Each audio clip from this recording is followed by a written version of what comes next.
Okay, go. Hello everybody! Welcome to... Family Teatime!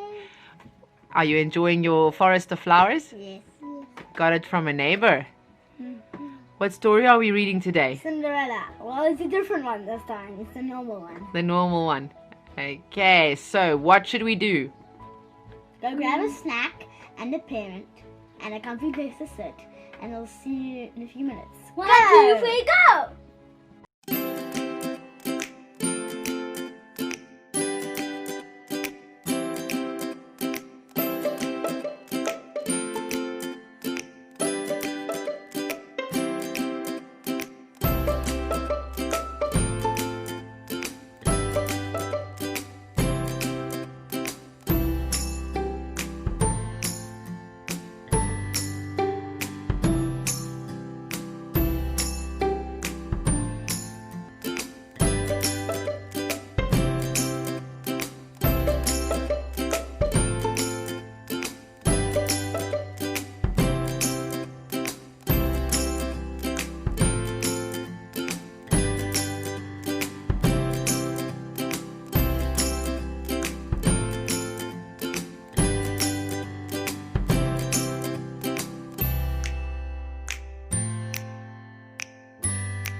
Cinderella.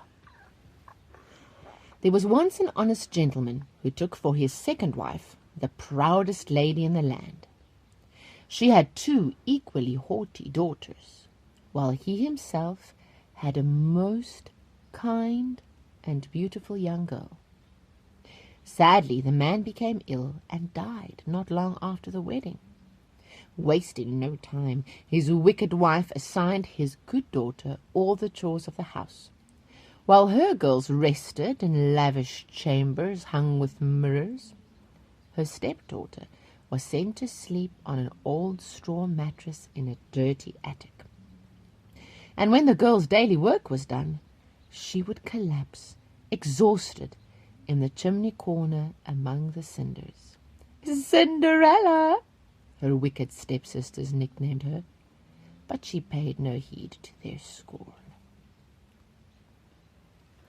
One day, Cinderella headed through a nearby wood, whistling on her way home from the town market, when her sweet melody was interrupted by the mournful chirping of a bird. Before her, she saw an injured bluebird on the ground, and she knelt down, carefully examining its lame wing. But the next instant, Cinderella was startled by a man's voice calling out. Raising her head, she gasped, for heading towards her was the king's son, seated on a gallant horse. She could not imagine what a nobleman would ask of a girl such as her. Nevertheless, she spoke up bravely. "Have you lost your way, good sir?" The handsome gentleman smiled at her. "Perhaps, for I wandered away from my horseman while distracted by the sight of a fair creature." "As was I," Cinderella replied, stroking the small animal in her hand, never imagining that he may have been speaking of her. "But the poor thing is hurt." "I feared you were ill when I saw your huddled figure in the distance," the prince continued. "But you are well?" Suddenly ashamed of her humble appearance, Cinderella thanked the prince for his concern and hastily gathered her bags. I must be home now, for the bird needs immediate attention," she explained, quickly disappearing into the woods. It happened that soon the king's son hosted a series of balls, and Cinderella's 2 stepsisters were invited to attend. They were very proud and happy, but forever fussed about what they should wear to the gala. Cinderella gave them the best advice she could, and offered to dress them and arrange their hair herself. While she was combing out the elder's hair, the ill-natured girl said, "Cinderella, do you not wish you were going to the ball?" "Madam," she began, for they always made her address them in this way, "you know that it is not my fortune to have any such pleasure. Yes, people would laugh to see a filthy little cinder girl at a royal ball, the sister replied. And despite those heartless words, Cinderella continued to brush her stepsister's hair until it was perfectly even and smooth. But after a coach had whisked the sisters away to the regal affair, she sat down by the kitchen fire and cried. Tonight it would be her sisters who would see the prince, not Cinderella. She said not a word about meeting the prince in the wood, but often thought of it. In her dreams she did not rush off ashamedly, but instead rode with him to his castle, never to return to her cruel home. The girl's sobs quieted when she heard a bird chirping on the window ledge. "Why, you look just like a bird whose wings I nursed not long ago," she said with wonder. And before her very eyes, the bird, so small and delicate, turned into a fairy godmother. "There is no need to cry, my dear," the woman said gently. "Oh," Cinderella gasped, I... You wish to go to the ball to see the prince, isn't it so?" Cinderella nodded with astonishment, still unable to speak. "Well, since you did a great kindness for me, now I shall do a kindness for you. First, run into the garden and fetch me the largest pumpkin you can find." Cinderella did not understand how a pumpkin could help her, but neither did she understand how a bird could become a fairy godmother, so without question she obeyed. The fairy drew out her magic wand and struck the pumpkin lightly. It blossomed into a splendid gilt coach lined with rose-pink satin. Cinderella's eyes sparkled with awe. "Now fetch me the mousetrap out of the pantry, my dear." Even more excited, Cinderella rushed to bring it to her. The fairy lifted up the wire door, and as each mouse ran out, she struck it, and it changed into a beautiful horse. The fairy turned to her astonished godchild. "But what shall I do for your coachman, Cinderella?" "I saw 2 rats in the rat trap," she suggested, "and they might welcome a more pleasant fate." "You are right. Go and look for them." When they were found, the fairy made them into the most respectable coachmen, with the finest whiskers imaginable. Afterwards, she took 6 lizards from behind the well and changed them into 6 footmen, all in dashing uniforms, who immediately jumped up behind the carriage as if they had been footmen all their days. "Well, Cinderella, now you can go to the ball," announced the fairy. "And I shall see the prince," the girl sang, but wilted when she looked down on her ragged frock. Before Cinderella could say a word, her godmother laughed and then touched her with the wand. Instantly her threadbare jacket became heavy with gold and jewels, and her coarsely woven petticoat lengthened into a gown of sweeping satin. From underneath peeped out her little feet, covered with silk stockings and the prettiest glass slippers in the world.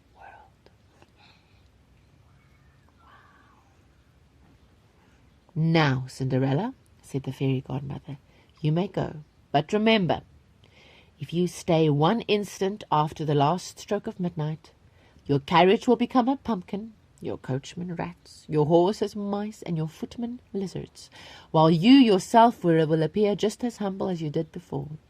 Radiant, Cinderella made her promise, and climbed into a grand coach which dashed off into the night. At the palace, the prince warmly greeted his guests as they milled about the ballroom. But when Cinderella walked in, he could see no one else. The dazzled crowd stood aside to let her pass, and they whispered to one another, "Oh, how beautiful she is!" The most fashionable ladies planned to have identical garments made the very next day. The prince offered Cinderella his hand and led her out to dance. She moved so gracefully that he admired her even more. He thought her face familiar, but how could such an extraordinary lady exist in the kingdom without his knowledge? When he could stand it no longer, he asked if they had been introduced before. "I'm afraid not, sir," she replied, and fearing he might remember the certain cinder girl in the wood, went off with a deep curtsy to seek out her sisters. She chatted cheerfully with them at supper, and they relished the attention of so magnificent a lady, for they did not recognize her in her finery. Soon Cinderella heard the clock strike 11:45, and after a gracious goodbye, she was escorted gallantly by the prince to her carriage. In no time she arrived at her own door, where her fairy godmother awaited her. Cinderella begged her permission to go to another ball the following night, and the fairy granted her approval. But when the two sisters were heard at the gate, she vanished, leaving Cinderella alone in the chimney corner. "It was the most wonderful ball," cried the eldest sister, "and there was the most beautiful princess I ever saw, who was lovely to us both." "Was she?" said Cinderella. "And who might she be?" "Nobody knows, though everybody is puzzling about it, especially the prince." "Indeed," replied Cinderella, a little more interested. "I should like to see her." Then she turned to the elder sister and said, "Madam, will you not let me go tomorrow and lend me your yellow gown?"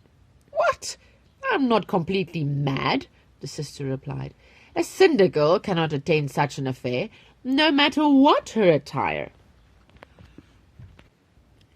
The next night came, and the two young ladies departed for the ball.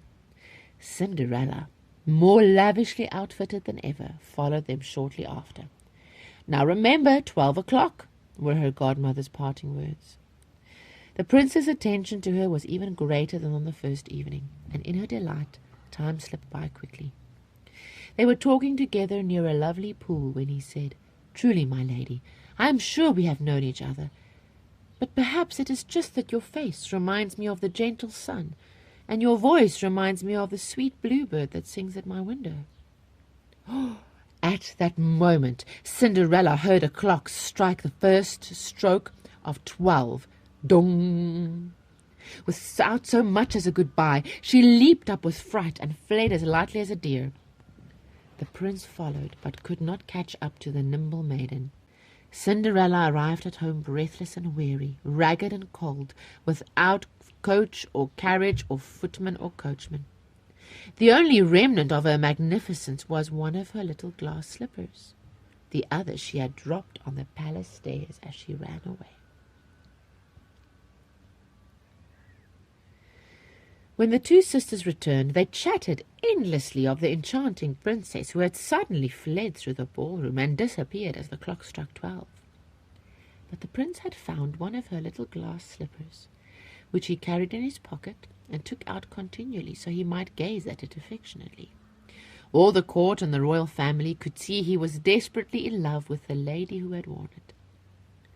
As Cinderella listened in silence, her face turned rosy, but no one thought it was anything but a glow from the warmth of the kitchen fire.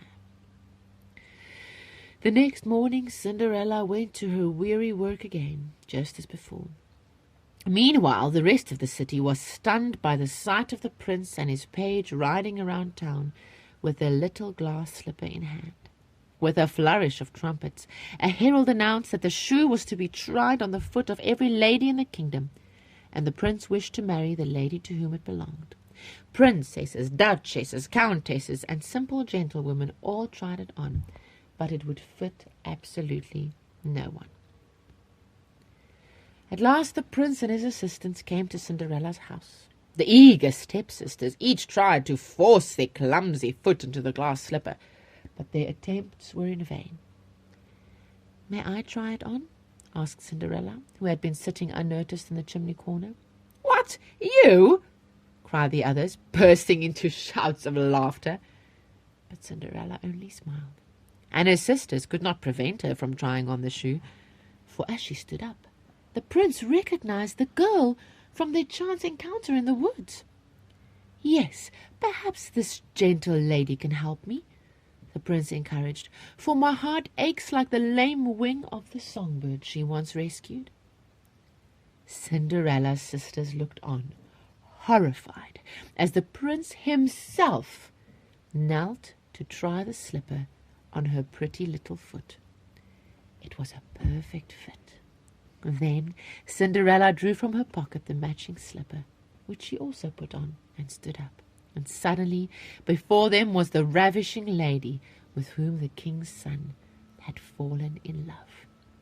The sisters recognized her at once. With astonishment and shame, they threw themselves at her feet, begging her pardon for all their unkindnesses. Cinderella embraced them, telling them she forgave them with all her heart, and only hoped they would love her always and treat others with compassion. As for the young prince, he embraced his lost love and said, "How I knew that day in the woods that you were indeed special! But I should have fully recognized that heart, whether clothed in rags or regalia." Now that he saw her soul was humble and full of goodness, he found her more lovely than ever, and he insisted upon marrying her immediately. The wedding was a grand celebration, for all in the land were invited, whether rich or poor, beggar man or cinder girl. And when they inherited the kingdom, Cinderella and her prince became known far and wide as the fairest and kindest rulers the people had ever known. That was such a good story. The end. Thank you so much for joining us for our family tea time and reading time. You can send pictures and videos of your favorite books to GraceKidz, that's with a Z, at gracelife.co, not .co.za and not .com, or you can WhatsApp it to +27 21 880 0168. It would be awesome to hear from you and see what you're doing, and we might share it on tomorrow's program. Have a great day.